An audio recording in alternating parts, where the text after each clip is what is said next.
자리에 주의 은혜가 넘치기를 나는 기대해 부소서. 성령의 단비를 부소서. 은혜의 비를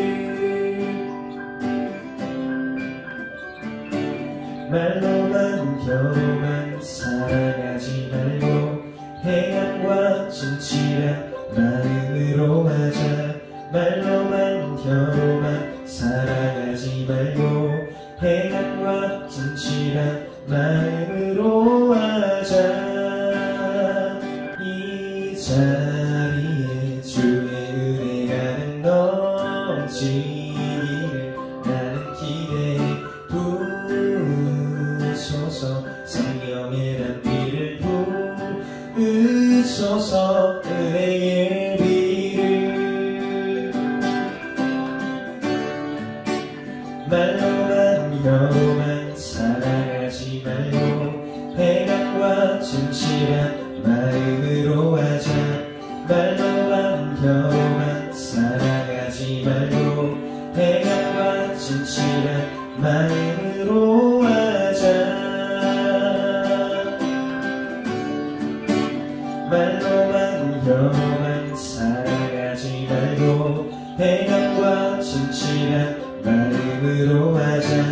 말로만 겨우만 살아가지 말고 해안과 진실한 마음으로 하자.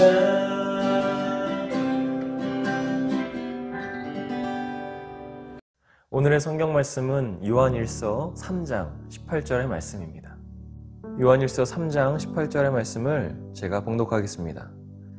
자녀들아, 우리가 말과 혀로만 사랑하지 말고 행함과 진실함으로 하자. 아멘. 오늘은 진짜 눈 떴습니까? 라는 제목으로 하나님의 말씀을 전하도록 하겠습니다. 아빠와 엄마, 그리고 7살짜리 아들과 5살짜리 딸이 있었습니다. 어느 날 아빠가 아들과 딸을 데리고 등산을 갔다가 큰 사고를 당했는데 그때 아들이 크게 다쳤어요. 응급수술을 받던 중에 피가 굉장히 많이 필요했는데 이 아들과 같은 혈액형은 딸밖에 없었어요. 다급했던 아빠는 딸에게 조심스럽게 물어봤어요. 딸아, 오빠를 위해서 피를 좀 줄 수 있겠니? 딸은 이 질문에 무언가를 잠시 생각하는 듯 하더니 곧 머리를 끄덕였어요. 수술이 끝난 뒤에 의사는 아빠에게 수술이 대성공이라고 말해줬습니다. 그때까지 딸은 침대 위에 가만히 누워 있었어요. 우리 딸 덕분에 오빠가 살 수 있었어. 아빠가 딸에게 이렇게 말했어요. 아빠의 말을 들은 이 딸은 낮은 목소리로 아빠에게 물었어요. 정말 기뻐요. 근데 나는 언제 죽나요? 아빠가 깜짝 놀라서 물었습니다. 아니, 네가 죽는다니 그게 무슨 말이니? 딸이 대답했어요. 피를 뽑으면 곧 죽게 되는 거 아니었나요? 침묵이 흐른 뒤 아빠가 입을 열었어요. 그러면 너는 죽을 줄 알면서도 오빠에게 피를 준 거니? 딸이 대답해요. 네, 전 오빠를 사랑하니까요. 자신이 죽을 것을 알았음에도 불구하고 자신의 오빠에게 피를 주었던 이 아이의 모습을 통해서 우리의 마음을 뭉클하게 만들어요. 최근에 방영되었던 드라마 펜트하우스의 민서라도 자신이 미국으로 입양된 이유가 자신과 피가 전혀 섞이지 않은 오빠에게 골수 이식 수술을 하기 위함이란 것을 알았음에도 불구하고 이를 거부하지 않았어요. 수술 뒤에도 오히려 밝은 모습으로 로건에게 다가가서 우리 얼른 나와서 집에 가자 라고 말하는 이 모습을 통해서 시청자들의 마음을 굉장히 뭉클하게 만들었어요. 사랑이란 그런 거예요. 내가 사랑하는 이를 위해서 어떠한 조건 없이 모든 것을 내어줄 수 있는 그게 사랑이라는 거예요. 그런데 우리가 사람으로 태어난 이상 전적으로 사랑을 한다는 것은 쉽지 않은 일이에요. 이러한 사랑을 할 수 있는 사람들은 부모님 혹은 가족들 정도가 전부일 거예요. 그러나 부모의 사랑보다도 가족의 사랑보다도 더 위대한 사랑이 있습니다. 그것은 바로 나를 향한 예수님의 사랑이에요. 과거와 현재 그리고 미래의 모든 인류를 위해서 자신의 목숨을 바치신 예수님의 사랑은 그 무엇과도 비교할 수 없어요. 우리는 그 사랑에 눈 떠야 합니다. 우리는 그 사랑을 배워야 돼요. 우리는 그 사랑을 실천해야 돼요. 우리는 그동안 맹인이었던 사람이 예수님으로 인해서 눈을 뜨게 되고 또 예수님을 구주로 고백하면서 그들의 공동체에서 쫓겨났음에도 불구하고 다시 만나주신 그 예수님을 통해 그 사람의 인생이 달라진 이야기를 함께 나눴습니다. 그래서 오늘은 예수님의 사랑을 받은 사람으로서 예수님의 사랑을 경험한 사람으로서 우리가 어떻게 살아가야 되는지에 대해서 두 가지로 함께 말씀을 나누도록 하겠습니다. 먼저 우리는 하나님의 자녀가 된 책임감을 다해야 합니다. 오늘 본문 1절에서는 이렇게 기록합니다. 보라, 아버지께서 어떠한 사랑을 우리에게 베푸사 하나님의 자녀라 일컬음을 받게 하셨는가. 사도 요한은 하나님께서 크신 은혜로 값없이 우리를 당신의 자녀로 삼아주신 것이 얼마나 큰 사랑인지를 선포하고 있어요. 하나님의 자녀가 될 수 있는 자격이 아무것도 없던 우리가 하나님의 자녀가 된 것은 아버지 되신 하나님께서 우리에게 어떤 사랑을 베푸셨기 때문이라고 말하고 있어요. 여기서 말하는 어떤 사랑이란 예수님을 가리키는 겁니다. 영접하는 자, 곧 그 이름을 믿는 자들에게는 하나님의 자녀가 되는 권세를 주셨습니다. 하나님께서 보내신 사랑을 믿는 사람, 예수님을 영접한 사람에게는 하나님의 자녀가 되는 권세를 주신다고 기록하고 있어요. 그리고 그렇게 하나님의 자녀가 된 사람들에게는 아주 중요한 책임감이 있습니다. 그것은 바로 죄를 짓지 않는 거예요. 그런데 오늘 본문의 9절에서는 하나님께로부터 난 자마다 죄를 짓지 않는다고 말하고 있어요. 우리는 예수님의 사랑을 받았고 또 그래서 구원받았어요. 그리고 하나님의 자녀라고 믿으며 살아가고 있습니다.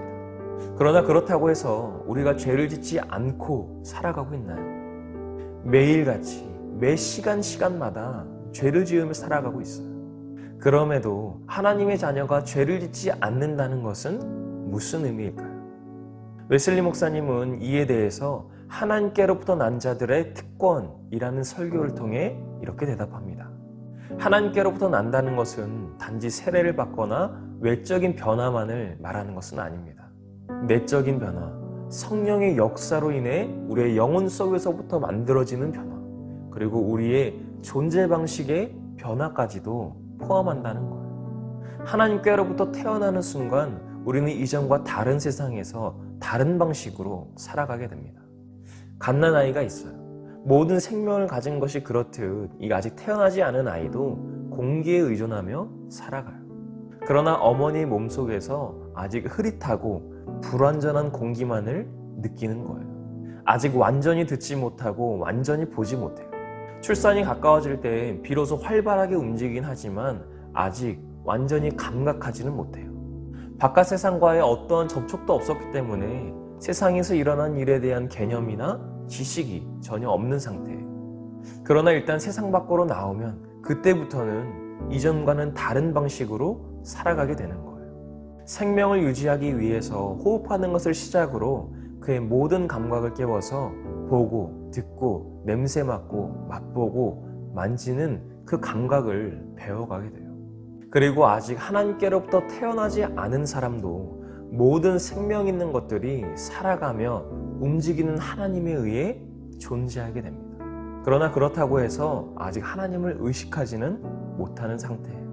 하나님께서 부르시고 계시지만 들을 수 없어요. 하나님이 하신 일의 역사를 볼 수 없습니다. 아직 하나님의 세계를 경험하지 못했기 때문에 어떠한 것도 감각할 수 없어요. 그러나 하나님의 사랑, 즉 예수님을 경험하게 되면 이전과는 다른 세상에서 다른 존재로 살아가게 됩니다. 하나님의 숨, 성령이 그 영혼에 불어넣어졌는데 그 숨은 믿음에 의해서 받아들여지는 거예요. 그렇게 해서 얻게 된 새로운 영적 호흡은 단순히 유지될 뿐만 아니라 영혼의 모든 감각이 깨어나서 영적인 선악을 분별하게 됩니다. 영혼의 귀가 열리니까 하나님의 부르심을 듣게 돼요. 영혼의 눈이 뜨여지게 되니까 하나님의 일하심을 보게 돼요. 지금 하는 얘기가 잘 이해되지 않고 모를 수도 있지만 갓난아기가 출생하는 과정이 하나님께로부터 난 사람이 영적으로 출생하는 과정과 비교하면 조금 이해가 될 거예요. 그러나 그럼에도 하나님의 자녀가 된 사람들에게는 여전히 부패한 본성, 쓴뿌리가 존재해요. 그 본성이 우리 안에서 자꾸 튀어오르려고 하고 자라나려고 하고 우리를 유혹하고 있어요. 대표적으로 하나님께서 가장 사랑하셨던 이스라엘의 왕 다윗도 하나님의 자녀가 되었음에도 불구하고 엄청난 죄를 저지르게 돼요. 그것은 바로 자신의 부하의 아내를 빼앗은 일과 이스라엘의 인구를 계수했던 그 일이었어요. 특히 자신의 부하의 아내를 빼앗은 이 사건을 통해서 다윗은 최소한 10계명에서 3가지 이상을 범하게 됩니다. 목욕하는 여인을 향해서 품었던 음란함, 남편이 있는 여인을 빼앗으려고 했던 탐욕, 자신의 죄를 감추기 위해 자신에게 충성을 다했던 부하를 고의적으로 죽게 했던 살인죄. 이렇게 우리는 너무나 연약한 존재입니다.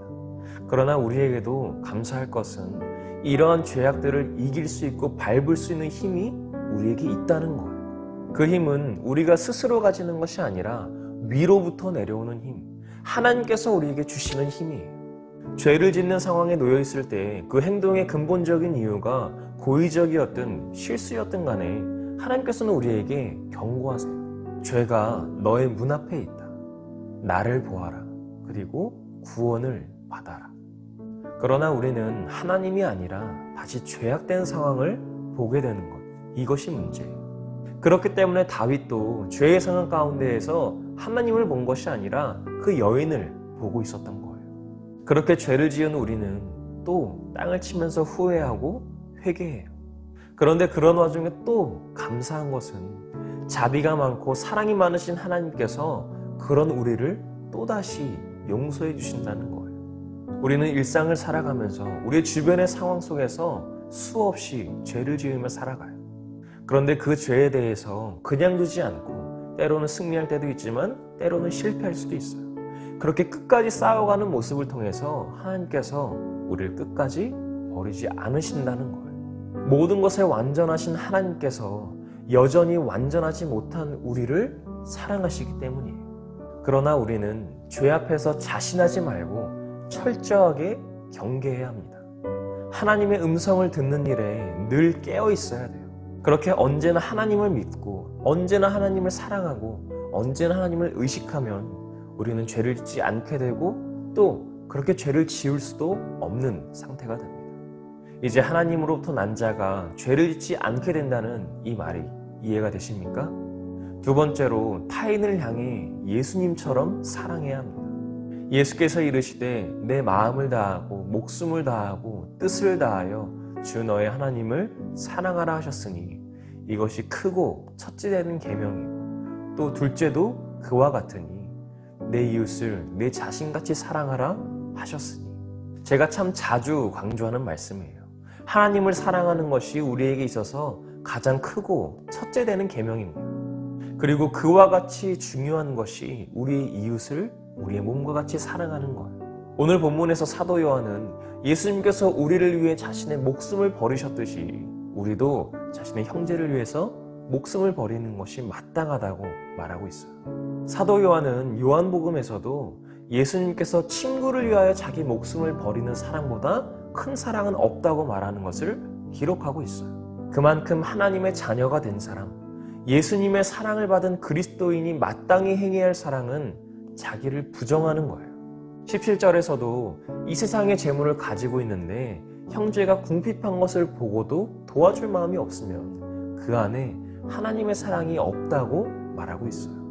여기서 말하는 재물은 단순히 돈만을 말하는 것이 아니라 우리가 살아가는 삶의 수단으로서의 재물 혹은 상황이 될 수도 있고 도움이 될 수도 있는 거예요. 그 말인즉슨 누군가가 살아가는 데 있어서 필요한 모든 것을 나눠주고 베풀어주고 함께 도와주며 살아가라는 거예요. 때로는 물질로, 때로는 곁에 있어줌으로, 때로는 상담으로, 때로는 어떤 일을 함께 도와주듯 삶의 모든 영역에서 사랑을 나누며 실천하라는 거예요. 그리고 사도 요한은 마지막으로 하나님을 향한 사랑이든 이웃을 향한 사랑이든 말과 혀로만 하지 말고 행함과 진실함으로 하자고 말하고 있어요. 하나님과 이웃을 사랑한다고 말하는 것은 너무나 쉬운 일이에요. 그러나 진심을 가지고 실천하는 일은 어려운 일입니다. 행함은 사랑의 역동적인 측면을 나타내고 진실함은 사랑의 질적인 측면을 나타내는 거예요. 예수님의 사랑으로 우리는 하나님의 자녀가 되는 권세를 얻게 됐습니다. 그리고 우리는 그렇게 받은 사랑을 나누면서 실천할 수 있어야 돼요. 이것이야말로 예수님의 사랑에 눈뜬 사람만이 가능한 일입니다. 사랑하는 청소년부 여러분, 이제는 사랑에 눈뜨라는 말이 무슨 말인지 이해가 되시나요? 우리가 겪고 있는 이 질병의 사태로 인해서 우리는 많은 불평을 하고 걱정과 염려가 있습니다. 저 또한 그 영향에서 벗어날 수는 없었어요. 매주 여러분에게 하나님의 말씀을 전하면서도 정작 온전히 말씀대로 살지 못하는 제 모습이 너무나 부끄러웠어요. 특히 여러분을 전적으로 사랑하지 못했던 것에 제 마음이 많이 무너졌습니다. 전적인 사랑으로 돌봐야 할 여러분을 저의 개인적인 사정과 마음 때문에 충실하지 못했어요. 그리고 그렇게 여러분을 돌보지 못한 이유와 핑계를 다른 데서 찾고 있었습니다. 이렇게 개인적으로 신앙을 지키기 어려운 시대적인 상황 속에서 내가 신앙을 유지하는 것만 해도 대단하다는 생각으로 제 마음을 스스로 위로했어요. 그러나 올해 하나님께서 제게 새로운 마음과 도전을 주셨어요. 여러분을 더욱더 전적으로 사랑하며 목양하는 거예요. 하나님께서 제게 맡겨주신 여러분을 사랑으로 돌보고 또 귀한 말씀의 꼴을 먹여주고 또 상처받은 영혼이 있다면 사랑으로 치유하라는 것이었어요. 그렇게 저도 다시 한번 예수님의 사랑에 눈뜨고 또 여러분을 향한 사랑에 눈뜨는 귀한 계기가 되었습니다. 그리고 올해부터는 제가 매일매일 교회에 있을 예정입니다.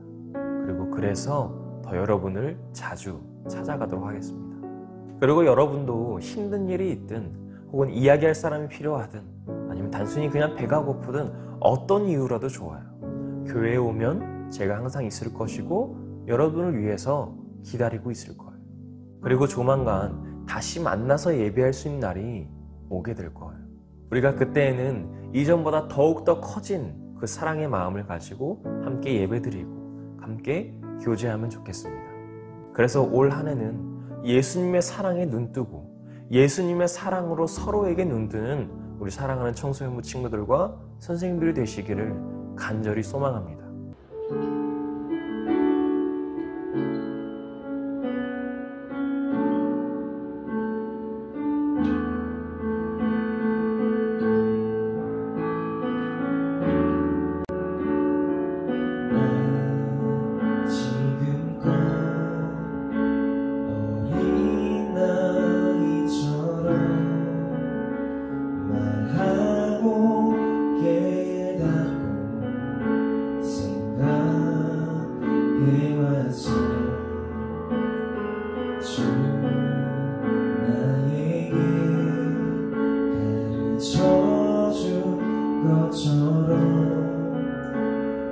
성장한 사람의 사랑을 하고파 시기하지 않으며 자랑하지 않으며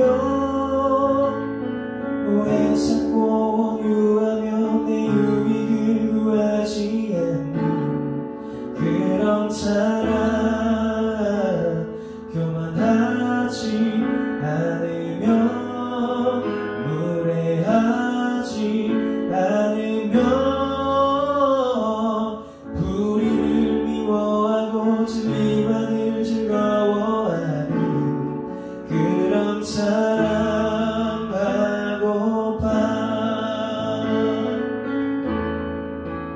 모든 것을 참으며 믿음 잃지 않으며 희망으로 가득 찬 모든 것을 견디어내는 그런 사랑